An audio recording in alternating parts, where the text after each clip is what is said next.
Sorry, so now I'm using glasses, so please put your hand quite high. And I'll start with a man with a blue suit. If you can introduce yourself when you begin. Thank you, Mr. Kemp.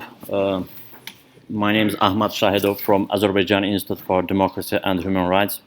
Excellencies, ladies and gentlemen, I do appreciate today's meeting and welcome the initiative of OEC to organize a discussion on this topic, which is timely amidst the ongoing discussions about diversity, migration, and integration challenges, accompanied, unfortunately, by a disturbing rise in nationalistic and xenophobic rhetoric and action that seem out of place in today's Europe.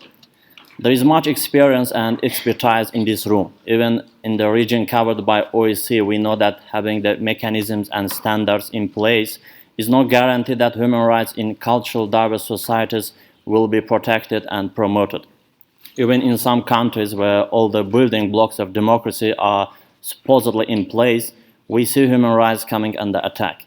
Human rights being presented as externally imposed or advocated by a select group, citizens not being fully aware of what human rights mean.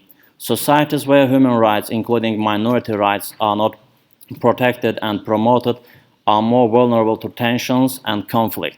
There are societies where democratic institutions are not working and where public trust is eroded, where the rule of law is not functional. This does not make for long-term stability. I highly appreciate the words of OSCE former High Commissioner Mrs. Astrid Thors about what should states do for bridge building. States must be primary architects of integration policies. This is part of the fulfillment of their responsibilities as sovereign states. Integration is not an organic process that happens on its own. It must be facilitated and actively promoted with specific policies and measures. One thing that I need to mention here is that integration is not only about rights, it's also about responsibilities. This includes the responsibility of both majorities and minorities to participate in the wider society, for example, by learning the state language, local culture and traditions, while the state has the responsibility to ensure that there are adequate opportunities to do so. I'm very proud to share experience of my own country on this issue. Today, Azerbaijan is land of multiculturalism and together living. Both in ancient and modern time, Azerbaijan was noted as a region distinguished by its high tolerance. My country is the home of the religion of Zoroastrianism, the first cradle of Christianity in the Caucasus, the area of widespreading of Islam, the area inhabited by different ethnic groups and coexisted in peace, the land rich in diverse cultures. The historical sources always show that the ethnic composition of Azerbaijan was expanded. Today, Azerbaijan is distinguished with ethnic diversity.